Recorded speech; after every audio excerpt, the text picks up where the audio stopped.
Hello and welcome back to the channel. My name is Don and this is King Collector and Builds.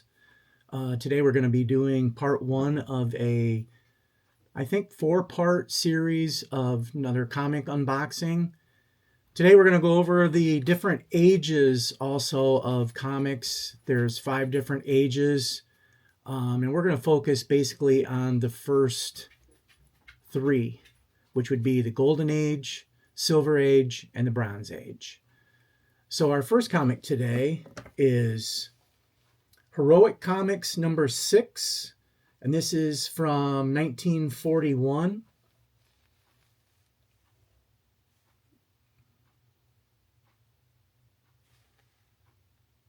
See there. Very good shape. This is a qualified comic, which means that it's missing something in the book. In this case, it's missing a couple of coupons that were cut out on page 16. But other than that, it presents extremely well. Sorry for the glare.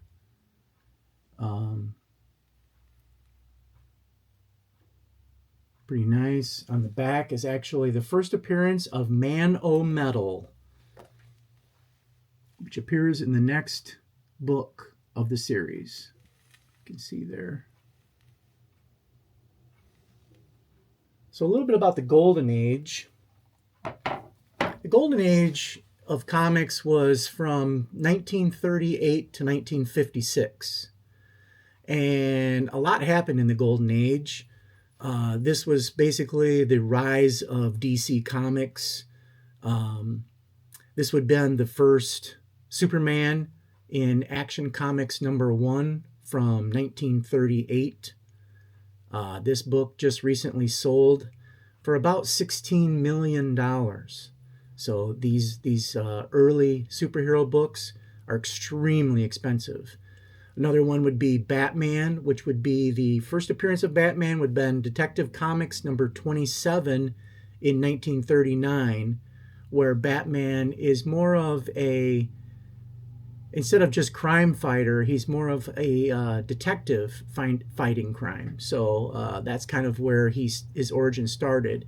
And Robin didn't come into the scene till many years later. Another one would be Wonder Woman. Her first appearance was in All-Star Comics.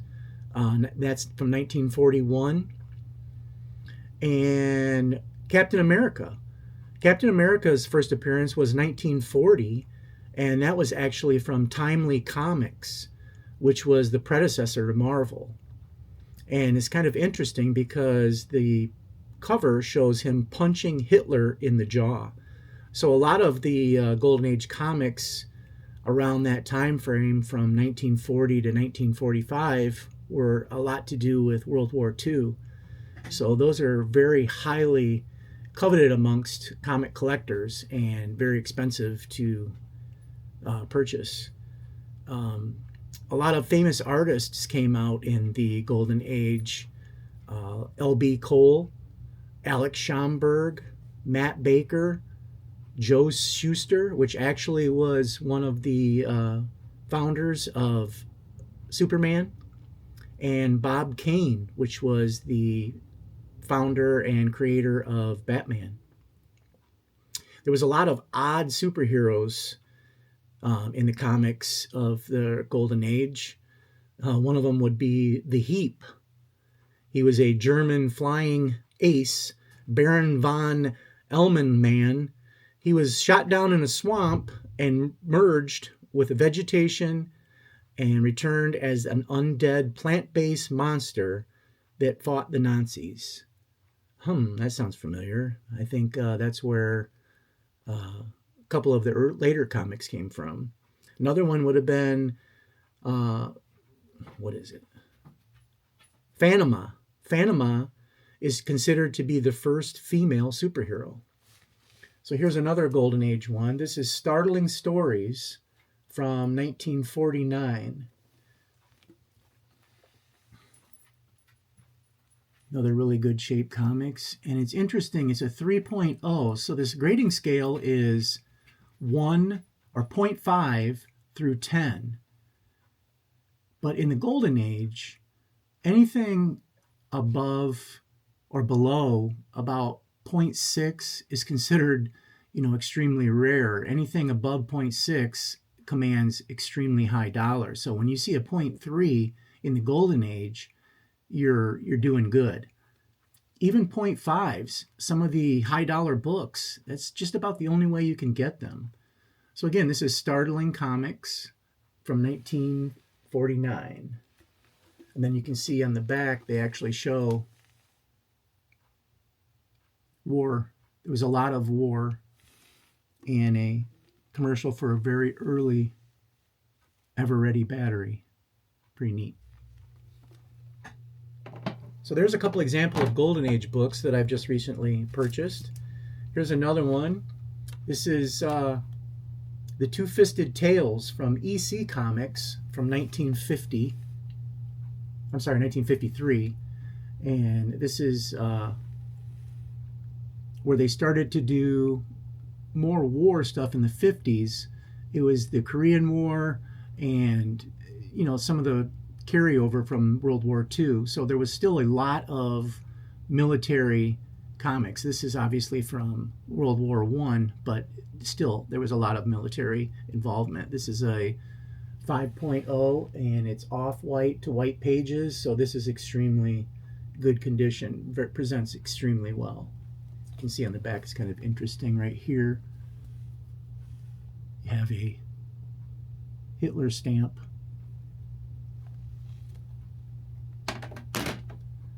So the transformation from Golden Comics or Golden Age to Silver Age is kind of interesting. It's actually due to one man. His name is Frederick Wertham, and he wrote a book called Seduction of the Innocent.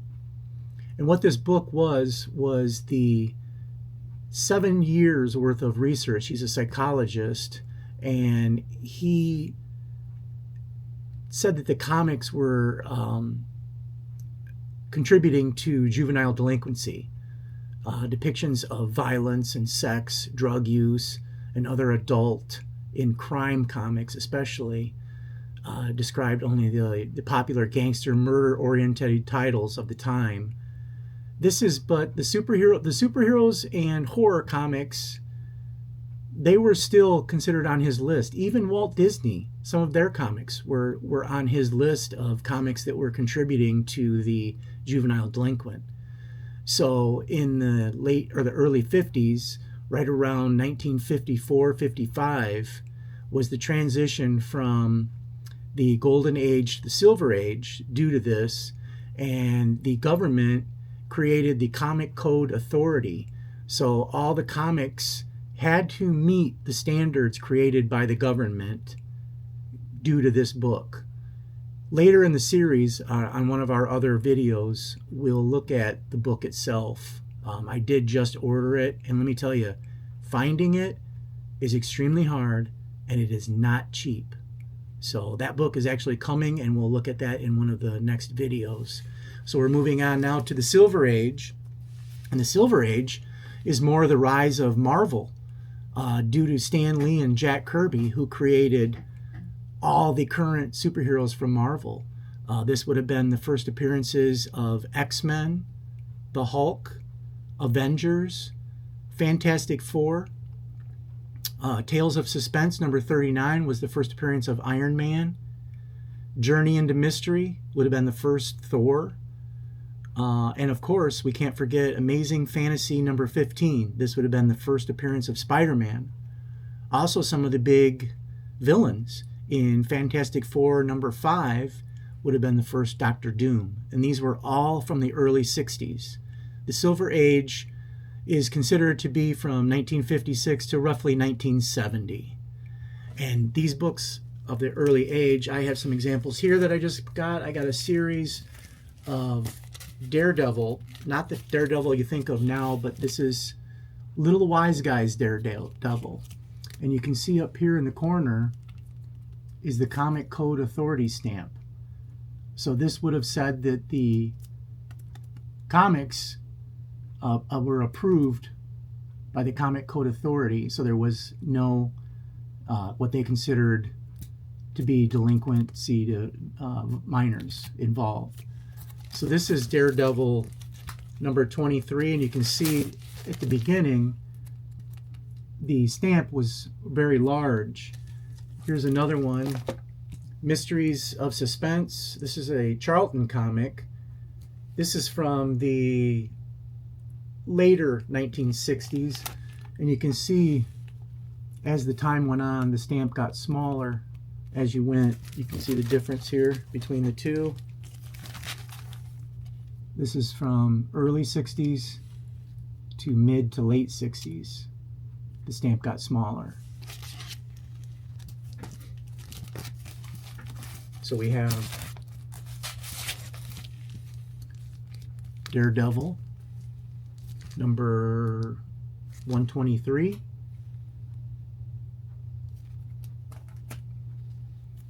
Daredevil number 128.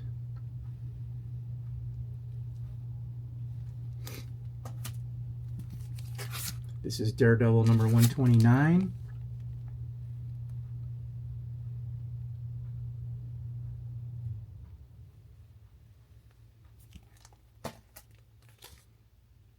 Number 130.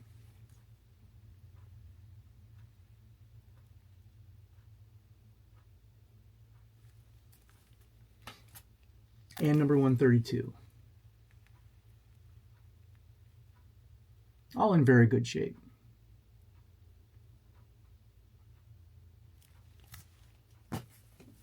So those were from the early 60s. And again, this is the Mysterious Suspense from about 1966.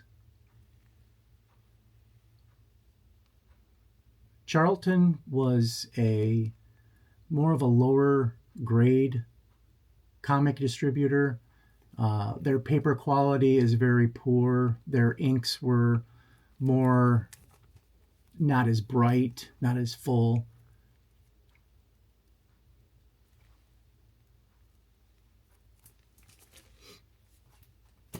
And then we have another one from Charlton. This would have been the Silver Age Blue Beetle, which actually started in the Golden Age and went through several different comic companies. This is Blue Beetle number 5 from the Golden Age. This is probably series 4. Another small stamp right here from the Comic Code. So the Silver Age is probably most collectors' highest area of collecting because of all of the mainstream superheroes that came about in that time frame and all the villains. So now we go into the Bronze Age, which started from about 1970 to 1985. And this would have been when more of the independent comics started to show up to give Marvel and DC a run for their money. You would have like Charlton and some other independent companies come up. One of my favorite series that I'm trying to complete is actually from about 1979, and it's Battle of the Planets. This is number 8, and it has taken me 2 years to find this comic. I'm only missing number 7, and the difference is these were put out by Gold Key Comics. You can see this is actually from Whitman, and Whitman would have been the company that you would have seen in Kmart and grocery stores that would have had 2 or 3 comics in a pack. That's the only place you would have found them. So actually number 7 and number 8, the only way you could get them were in Whitman bundles. So that's what makes them extremely rare, because the print count was so low. So this is a Gold Key, which would have been another independent, and Adele would have been another one that carried over from the Golden Age. These were ones that put out more obscure comics like this, more of the you'd have seen Gold Key and Dell Comics, more of the stuff you would have seen on TV, like Battle of the Planets, or G-Force as it was normally called, would have been a children's cartoon show. Scooby-Doo, Johnny Quest, these companies were all put out comic books by Gold Key. Even television shows, Star Trek, the first Star Trek comics were put out by Gold Key. So there's a lot of that's why I said Silver Ages and Bronze Age are probably the two biggest collection eras for comic collectors, because there's just so much come out at that time. Where the Golden Age had a lot, but the difference is a lot of it didn't last very long. They were either one-shots, meaning they were just one and done, or their series were maybe anywhere from 2 to 10 comics, and then the series was done and you never saw them again. So now we move into the modern age, which is from 1985 to present. Some say there's another age in there of a copper age, would have been from 85 to 97 roughly. But for this video, we're not even looking at that. So in the modern age, and you can also see, I forgot to show you, in the Bronze Age, the comic stamp is no longer there. The Comic Authority stamp is no longer on them. Comic book companies decided that they weren't going to go with the grain, and they were going to go back to the way it used to be. And then it was in the modern age that they actually went back to more of like the Golden Age, where the horror, violence, and different things like that were more mainstream. So now we go into the modern age, and I have two of them here to show in the modern age. This one's actually interesting.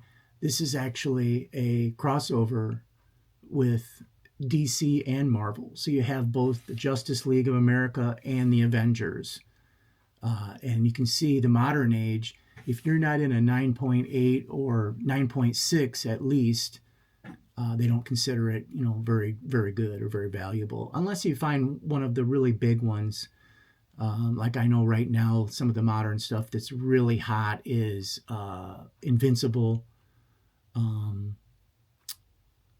Gosh, I can't think of them, but there's a lot of them right now. A lot of the new stuff. I don't keep up on all the new stuff coming out. I'm more into the Golden and Silver Age comics, but some of the modern ones I like are these crossover ones. So this is JLA and Avengers #1, and this is from 2003.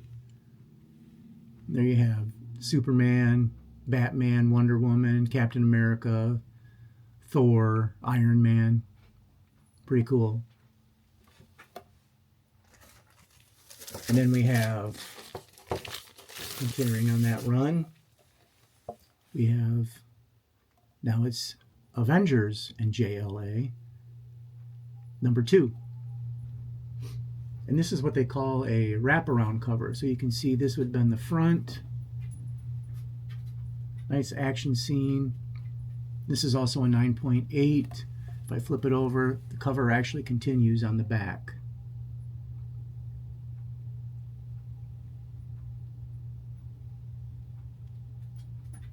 Pretty cool. So those are the comics I have today. So this is part 1. And again, we'll look a little bit more deeper into some of the other stuff, but when that book gets here, should be here soon, I think next week, we'll incorporate that into one of the comic videos, The Seduction of Innocent, and we'll go through that book, and you'd be surprised at some of the comics that this gentleman put in there that said it was the contributing to the delinquency of minors.